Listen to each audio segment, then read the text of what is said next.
2 hari sebelum kebakaran dahsyat melanda Los Angeles, Tuhan telah menjadi bahan ejekan dan tertawaan oleh para artis Hollywood yang berkumpul di Beverly Hilton Hotel, California. Dengan penuh kebanggaan, mereka menyebut California sebagai Godless Town atau kota tanpa Tuhan. Ini terjadi dalam ajang Golden Globe Awards ke-82 yang digelar pada hari Minggu, tanggal 5 Januari tahun 2025. Nikki Glaser, pelawak dan pembawa acara TV kenamaan, melontarkan pernyataan kontroversial yang segera memicu gelak tawa para selebriti yang hadir.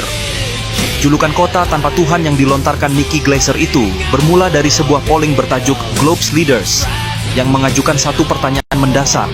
Apakah Tuhan pencipta alam semesta? Hasilnya mencengangkan, tidak ada satupun selebriti yang hadir di sana memberikan jawaban bahwa Tuhan adalah pencipta alam semesta. Sambil tertawa lepas, layaknya seorang pelawak yang baru saja menyampaikan punchline terbaiknya, Glaser berkata, "Hahaha, tidak mengejutkan di kota tanpa Tuhan ini, ruangan jadi gemuruh saat Tuhan tidak ada yang memilih." Kalimat sarkasme yang dilontarkannya ini segera disambut dengan gelak tawa dari seluruh ruangan. Tawa itu bukan sekadar ekspresi humor, tetapi mencerminkan pandangan dunia sekuler yang sangat mengakar di industri hiburan modern. Para selebriti tertawa, Nikki Glaser tertawa, dan tanpa mereka sadari, tornado api juga tertawa, dan Los Angeles pun menghadapi sebuah bencana yang sama sekali tidak lucu. 2 hari kemudian, kobaran api yang ikut tertawa bersama mereka meluluh lantakkan kawasan elit dan menyisakan kehancuran yang begitu dahsyat. Seperti monster mitologis yang marah, api yang ganas melahap setiap sudut yang dilaluinya. Pemukiman elit Pacific Palisades, kawasan favorit para selebritas Hollywood, menjadi korban pertama dari bencana ini. Rumah-rumah dengan arsitektur mewah yang biasanya menjadi simbol kemakmuran, dalam hitungan jam berubah menjadi puing-puing hangus.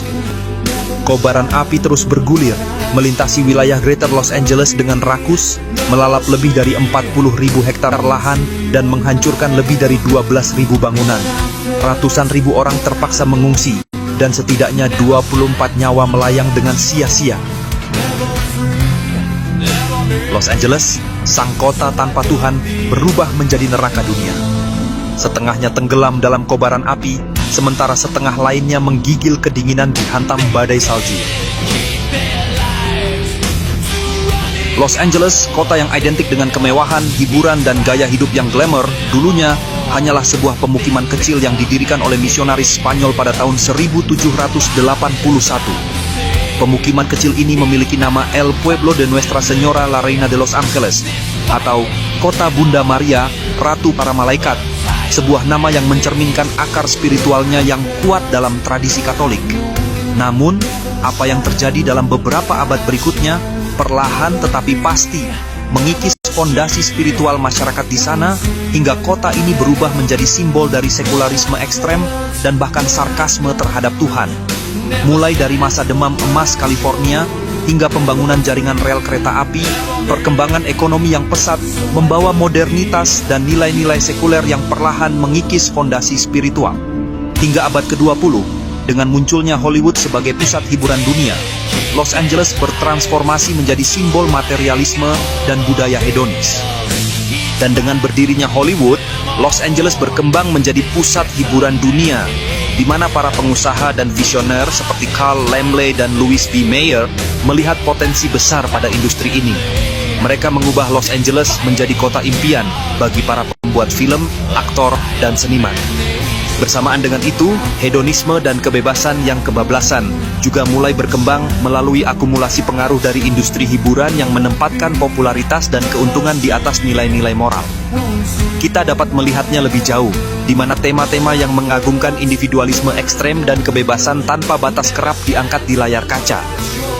Fenomena ini juga didukung oleh filosofi sekularisme yang menjadi landasan bagi banyak kreator dan sutradara, di mana mereka menggambarkan kehidupan tanpa aturan agama sebagai sesuatu yang ideal. Akibatnya, norma-norma tradisional tergantikan oleh standar yang lebih permisif, menciptakan lingkungan di mana segala sesuatu dapat diterima selama memenuhi kepentingan hiburan atau ekspresi diri. Fenomena ini semakin diperkuat oleh perkembangan filsafat barat yang mengarah pada ateisme. Filosof seperti Friedrich Nietzsche dengan pernyataannya yang terkenal, "Tuhan telah mati," sangat memengaruhi cara pandang dunia modern.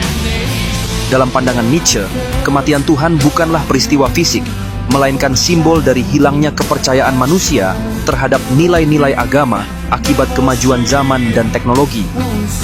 Pandangan anti-Tuhan yang berkembang di kalangan selebriti Hollywood dan di dunia barat pada umumnya didasarkan pada argumen bahwa Tuhan tidak diperlukan untuk menjelaskan keberadaan alam semesta. Mereka berpendapat bahwa berbagai penemuan dan teori-teori seperti Big Bang dan evolusi dapat menjelaskan asal-usul dan perkembangan alam semesta tanpa perlu melibatkan entitas yang lebih tinggi. Dengan kata lain, mereka menganggap bahwa alam semesta dapat dijelaskan melalui hukum-hukum fisika dan proses-proses alamiah yang dapat dipahami melalui ilmu pengetahuan, tanpa perlu merujuk pada kekuatan transendental atau pencipta yang lebih besar. Namun demikian, pandangan yang berasal dari logika rendah ini dengan sangat mudah dapat dibantah dari beberapa perspektif filosofis. Filsuf dan teolog Thomas Aquinas mengajukan 5 jalan untuk membuktikan adanya Tuhan. Salah satunya adalah argumen sebab akibat, yang menyatakan bahwa segala sesuatu yang ada di dunia ini memiliki sebab dan akibat. Jika kita melacak sebab akibat dari segala hal yang ada, kita akan sampai pada kesimpulan bahwa pasti ada suatu entitas pertama yang menyebabkan segalanya, yang tidak disebabkan oleh apapun selain dirinya sendiri, yang tidak terikat oleh ruang dan waktu, dan itulah yang disebut sebagai Tuhan. Selain itu, hukum-hukum fisika dan keteraturannya yang luar biasa bukanlah hasil kebetulan, melainkan hasil dari perancangan yang disengaja oleh kekuatan yang lebih tinggi. Oleh karena itu, pandangan ini sejatinya dapat dibantah dengan logika yang sangat sederhana, bahwa sesuatu yang ada tidak mungkin muncul dari ketiadaan. Alam semesta dengan segala kompleksitas dan keteraturannya menunjukkan adanya sebuah desain yang cerdas. Dan filsafat klasik dan teologi menyebut argumen ini sebagai prinsip sebab akibat atau kausalitas. Terlepas dari semua argumen mereka yang mudah dibantah, anehnya, meskipun nilai-nilai internal Hollywood bertentangan dengan nilai-nilai spiritual, banyak masyarakat dunia, termasuk Indonesia, yang tetap mengidolakan para artis, selebriti, dan produk budaya dari kota ini. Secara psikologis, fenomena ini dapat dijelaskan oleh daya tarik citra kemewahan, kesuksesan, dan kebebasan yang kerap dipromosikan oleh industri hiburan. Hal ini semakin nyata, di mana sosial media dan film-film Hollywood menciptakan fantasi yang membuat banyak orang merasa bahwa mereka dapat melarikan diri dari realitas kehidupan sehari-hari. Sementara itu, secara sosiologis fenomena ini juga mencerminkan efek dari kolonisasi budaya, di mana masyarakat dari negara berkembang cenderung mengagumi budaya dari negara maju yang dianggap lebih superior. Parahnya, kekaguman ini justru tidak disertai dengan pemahaman kritis terhadap nilai-nilai yang terkandung di dalamnya, yang sebenarnya malah bertentangan dengan budaya lokal yang religius. Lagi pula, budaya mengidolakan selebriti Hollywood ini juga menunjukkan adanya krisis identitas yang melanda banyak masyarakat modern. Ketika budaya lokal dianggap ketinggalan zaman atau kurang menarik, budaya global yang sekuler dan hedonistik justru diadopsi tanpa kritis. Ini adalah tantangan besar bagi masyarakat timur untuk mempertahankan jati diri mereka di tengah arus globalisasi yang semakin deras. Pada akhirnya, kebakaran dahsyat yang melanda Los Angeles tidak hanya berbicara tentang kehancuran fisik, tetapi juga menjadi simbol dari kehancuran spiritual yang mendalam. Ketika masyarakat barat mulai meminggirkan nilai-nilai spiritual dengan hal-hal duniawi seperti materialisme, ketenaran, dan kekuasaan, mereka sejatinya telah melakukan bunuh diri spiritual yang mengerikan. Dan di tengah itu semua, Los Angeles, kota tanpa Tuhan, telah menunjukkan kepada dunia betapa rapuhnya fondasi yang dibangun di atas materialisme dan sekularisme. Materialisme yang menekankan bahwa kekayaan dan pencapaian materi adalah tujuan utama dalam hidup, mengarah pada pengabaian terhadap dimensi kehambaan manusia. Ketika seseorang hanya mengukur kebahagiaan dan kesuksesan dengan apa yang dapat dilihat dan dimiliki, maka nilai-nilai seperti cinta, kasih sayang, dan kedamaian batin kerap terabaikan.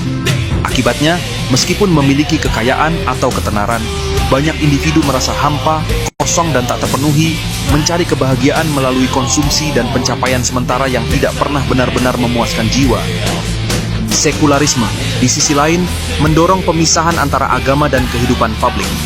Dalam masyarakat yang sekuler, nilai-nilai moral dianggap relatif, dan kebebasan individu dianggap lebih penting daripada tanggung